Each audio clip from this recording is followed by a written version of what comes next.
آمین۔ آج کی خوبصورت دعا، یا اللہ مجھے اتنا بدل دیجیے یہاں تک کہ آپ مجھ سے محبت کرنے لگیں، آمین۔ اللہ تعالیٰ نے حضرت جبرائیل علیہ السلام سے پوچھا کہ اگر ہم تم کو زمین پر رکھتے تو تم کیا کرتے؟ عرض کیا 3 کام کرتا، غریبوں کی مدد کرتا، مخلوق کے عیب چھپاتا اور پیاسوں کو پانی پلاتا۔ صراط مستقیم، ہمارے پیارے نبی صلی اللہ علیہ وسلم نے فرمایا ہے، مومن وہ ہے جس سے لوگوں کو اپنی جان و مال کا کوئی خطرہ نہ ہو۔ مومن کبھی تانے دینے والا، لعنت کرنے والا، بدگو اور زبان دراز نہیں ہوتا۔ آج کی آیات، فسبح بحمد ربک واستغفرہ انہ کان توابا۔ ترجمہ، تو اپنے پروردگار کی تعریف کے ساتھ تسبیح کرو اور اس سے مغفرت مانگو، بے شک وہ معاف کرنے والا ہے۔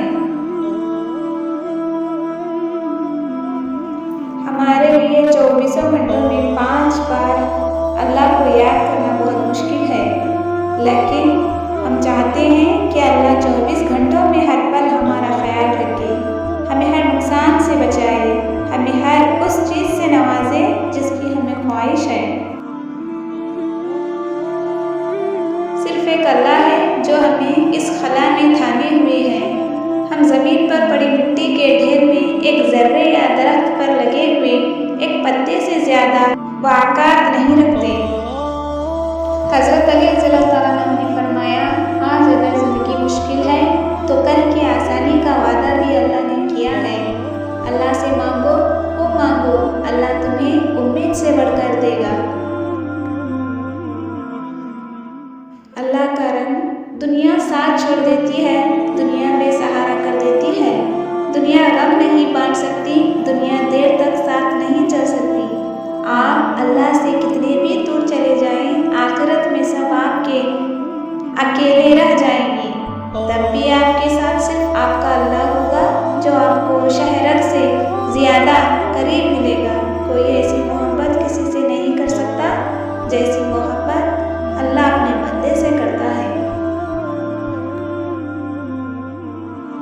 وہ جانتا ہے اگر وہ تو تمہارے دل کے نہا خانوں میں چھپی وہ سرگوشیاں بھی جانتا ہے، وہ انکہے راز، وہ بن مانگی خواہشیں، وہ بے نوا آرزوئیں اور وہ سب کچھ جو کہیں دور اندر تمنا کرتے ہو مگر کہتے نہیں، مانتے نہیں، وہ تو سب جانتا ہے نا۔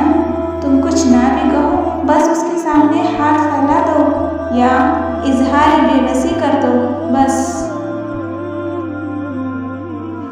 حضرت علی رضی اللہ تعالیٰ عنہ نے فرمایا، انسان کی سب سے بڑی خواہش سکون ہوتی ہے جس کو اللہ نے نماز میں رکھا ہے، کیونکہ اللہ نے سجدے میں بے چینی دلوں کی شفا رکھی ہے۔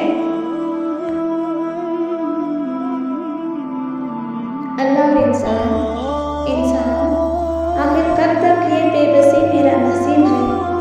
اللہ تیرا ہو جاؤں، بس میری مدد بہت قریب ہے۔ عزت نفس سے اوپر کوئی شے نہیں۔